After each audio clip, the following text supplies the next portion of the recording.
Alright there, geezers, Jules here from FGS, home of the Future Game Show. And you know what? Much like when you open up a bag of French fries and spy that somehow a chicken nugget has made its way into the mix, sometimes getting a bonus surprise is a very good thing. But equally so, biting down onto that chicken nugget and finding out that it was a deep-fried rat also can mean that sometimes getting a bad bonus is something we definitely want to avoid. Well, unfortunately, when it comes to the world of video games, not all extras are above board, and time again, players have been rewarded for their time, effort, and sweaty toil with bonus levels in areas that look to give them the old misery treatment. It's for the best. Hey, please!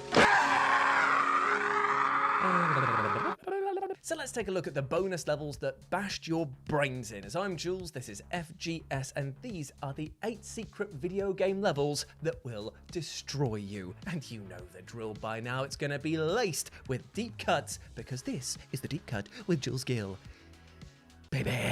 Number 8, Magical Starsign Glycine Caves. So we begin with a deep cut for all but RPG purists. Magical Starsign, a game that will have you reaching for your Atlantean crystal skulls that say made in Taiwan at the bottom, and all of your healing crystals that you traded a 24-pack of loo roll to that weird person at Burning Man, because this is a hippy-drippy-tastic game for hippies. There's astrology in it. There's lots of astrology in it. And it uses astrology as an in-game mechanic to track fictional planets and their positions, with this then informing the power and efficiency of your attacks. Haha, you goblin-faced fool! Mercury is in retrograde, so now I will take my blade of Totness and cut you into critical degrees! Haha!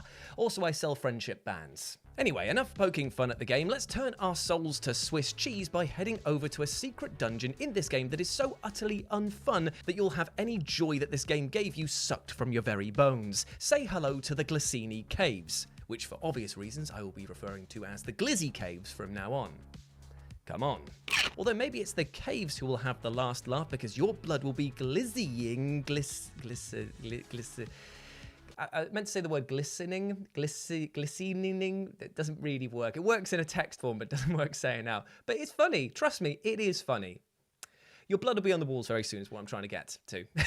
But what makes the Glizzy Caves so potently punishing is that thanks to the game already carrying a pretty high encounter rate, and the fact that the puniest enemies in this area rival late-game bosses, getting through just one of these floors will take you ages.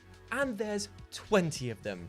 20 levels, and after every 5 levels you'll fight an enemy that is about 40 times tougher than the game's final boss. And if that doesn't sound like fun, well, that's because it isn't. I would rather watch an interpretive dance on tidal erosion than go through this. Number 7, I'm not Skeletor. Number 7, Parasite Eve, the Chrysler Building. Now, it actually pains me to call Parasite Eve a deep cut, but thanks to Square Enix showing absolutely no love and no interest in bringing back this franchise, that is exactly what it is becoming. But it's such a shame, because this entire franchise was so utterly brilliant. And yes, I know that there are people with the hands up at the back, and I will answer the question for you. What is this game like? It's like Resident Evil met Final Fantasy and had a baby. I know, right? Why isn't there more of this? However, as much as I want to dive deep into this game and oil it up with praise, I do have to spit in its face for a second and talk about how the Chrysler Building secret area that you could unlock in New Game Plus really is the dog turd in the hot dog roller. What awaits you the moment that you begin this challenge is 77 floors of pain, punishment, and plenty of enemies that will push you beyond breaking point. And you better love the combat system of this game, and I do, because you'll be seeing it so much that it will be seared into your retinas, and it has. But what really makes this especially challenging is that there are precisely 0 save points that you can call upon to help you traverse this terrible tower. I mean, sure, some of the boss battles that you have in here will drop elevator keycards that let you skip a few floors, but still, 77 of them. You're in for a world of pain, my friend. Number 6, Dragon's Lair, the Lizard King's Throne Room. Now, often when people talk about Dragon's Lair for the years, most people just focus on the opening screen here, because this is... it is a waking nightmare, my friend, and is likely where most people tap out of the entire experience, because the moment you move, you're dead. If you don't move, you're dead. If you try and jump, well, you're dead, because the controls are basically like, well, a ketamine come down in how sluggish they are.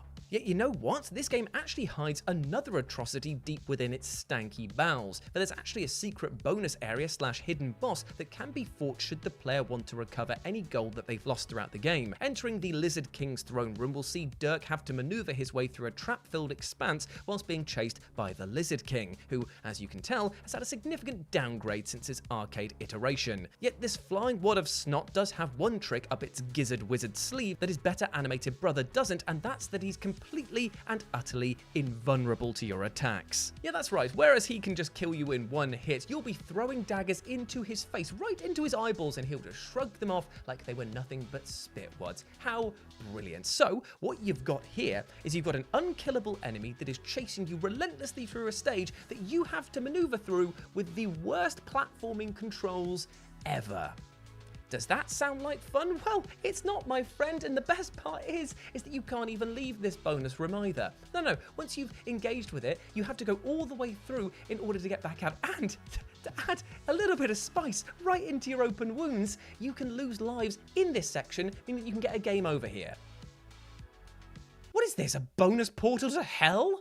Number 5, 13 Sentinels, Aegis Rim, Area 4. Now, while some other secret areas on this list put you through the ringer, but at least have the decency to give you some respectable rewards, Area 4, the secret level in 13 Sentinels, Aegis Rim, is akin to asking for more gruel in Oliver Twist's orphanage. More! I'll give you more!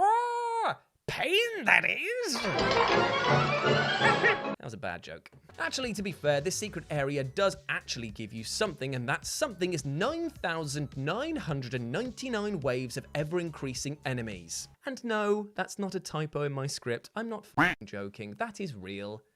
That is real pain. And equally bizarre is where in the story you unlock this brutal bonus level, as you'll gain access to Area 4 right as you commence the final story chapter, meaning that by this point you'll likely have your party specced and prepped for the endgame, thus rendering Area 4 akin to trying to paint a splinter-filled fence with your eyeballs, which is a pretty pointlessly painful process with precisely zero merit. Have fun! Number 4, Touhou. Touhou, Touhou, Touhou, Touhou, Tabadabao, Bibidabao. I'm going insane. It's Touhou, isn't it? Number 4, Touhou 6, Embodiment of Scarlet Devil, Extra Stage. Now, in all honesty, I could have Kayla, my editor, just put up any Touhou footage right here, gesture towards it and say, it's that, but with a few more bullets, and most people would be like, right, well, that's that entry done then for how difficult and brutal it is, because, I mean, look at this.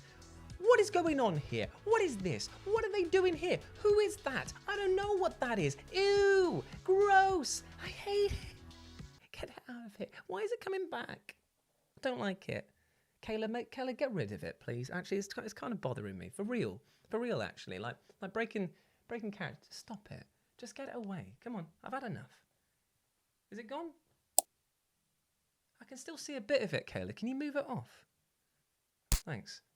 However, this is the deep cut, baby. And so I too must get used to lacerating gameplay, and so we must dive into Touhou 6 Embodiment of Scarlet Devil's extra stage that can be unlocked by completing the main game on normal mode.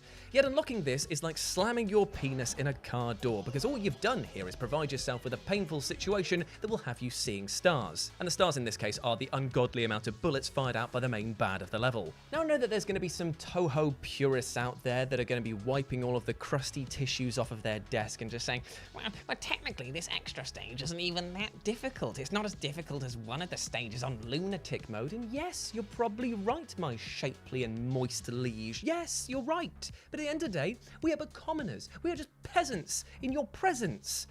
So what hope do we stand? Eh? B? Why did I make so many B jokes in the previous episode? I don't know. Do you like jazz? Yeah, seriously, I have the reaction speed of that one guard from the original Austin Powers, so I stand absolutely zero chance. So to me, this is most definitely a brutal bonus level that will utterly destroy me. And it has. Just looking at this thing is just, you know when you play Guitar Hero for too long and you look away and you see the entire world sort of shifting upward because the guitar chart has just made your eyes and brain go a bit funny? Playing Touhou, Tihi, Taha, for even like 5 minutes, and then looking at anything else, it's just kind of like, oh, my vision appears to be Swiss cheese now. Sick. Number 3, Mega Man 11 Dr. Light's Trial. Now, something that I truly, deeply love about Mega Man 11... Now, something that I truly, deeply love... I'll do that one more time without burping. Now, something that I truly, deeply love about Mega Man 11 is that it acted like a greatest hits collection, as well as a pseudo-apology for fans of the Blue Bomber. Every level was packed with references to the original games, and the new twists and mechanics, well, they revitalized the experience. Yet for every Dennis Reynolds golden god moment that was in this game, there was a troll toll yellow devil moment, and in this case, that came in the form of Dr. Light's Trial, an optional challenge mode that you could unlock. And whoo boy was it difficult. This challenge tasked you with surviving 30 waves of increasingly difficult and ever-changing rooms, where barrages of enemies and hazards would appear on the fly. And while things began with a gentle difficulty curve, by later rounds, well, it was something that you could bloody impale yourself on. And adding to the challenge was the fact that bosses routinely sprout up to offer you a beatdown, and if you get clipped in a few earlier rooms and consume too many power-ups, you'll be turned into a wheezing bucket of bolts down the line. Yet you know what? It gets even worse when you do beat this challenge, because you unlock the endless mode. And basically what happens here is you get to level 30, you beat it, and you go right back to the start again, but you don't get any of the power-ups or breaks in the rooms that offer you a bit of respite going forward. So that's it. You've basically sentenced Mega Man to an agonizingly long drawn-out death. Dr. Light made this. For what reason, I will never know. But then again, let's not forget, he is a man who made killer robots. As much as he was like, oh, I'm doing it for the betterment of mankind, you don't, oh yeah. He's a baddie in disguise. I said it here first. When he has this heel turn, everyone's going to come back and be like, Jules was right. Number 2, Ninja Gaiden 3, Day 8 Razor's Edge Skull Challenge. Okay, thank you everyone for attending. I'll begin. The Ninja Gaiden games are hard. Thank you very much. Thank you very much for coming to my TED Talk. No, I will not be taking questions. Now, it might seem like a pretty stupid thing to say, what I've just said right there, but I think that we need to unpack just how true that statement is on so many horrifying levels. Because you see, some segments of this long-running and well-respected franchise are just utter bullshit, where the game straight up drops the pretense of having any fun together and just batters you into the ground, all the while laughing like a maniac. It is an absolute bully masquerading as an action game, and there's possibly no better example of this than the Razor's Edge Skull challenges that can be unlocked in Ninja Gaiden 3. These trials are optional levels that you can undertake if you find hidden skulls through the main game, and contain so many waves of tough enemies that you risk bloody drowning just by entering the arena. Still, of these, Day 8 is the absolute f***ing worst, because not only does it contain a boss battle so solid you could build a f***ing house on it, but it also has so many bloody enemies that you've got to get through to get to him that are so hard uniquely themselves that it's just like, oh, I'm just going to bite my controller now. I'm just going to eat it. And this is because these aren't your typical goons that will stand around watching their mate get torn apart, and instead they will charge magic spells, shoot at you with bullets, or just wildly smash into you from off-screen with zero telegraphing. Therefore, by the time you even make it to the boss, you'll be running on under half health, and absolutely gasping for support items. It may not be the most imaginative secret level, but my god will you feel humbled again and again by these regular grunts. Honestly, if I wasn't getting my confidence murdered by these guys over and over, I'd be putting them forward for a promotion. These guys deserve to be bosses. They have got the right stuff, friend. And number 1, Wild Arms 3, The Abyss. Welcome one and all to the Abyss. And right about now, I'm hoping that Kayla's animated my head floating in like a sea of nothingness to really give it that gravitas, or not. And she's just left me in my studio here. Thanks for that. Thank you for putting me out there. But either way, just do the effect once. Now, can you do the effect now?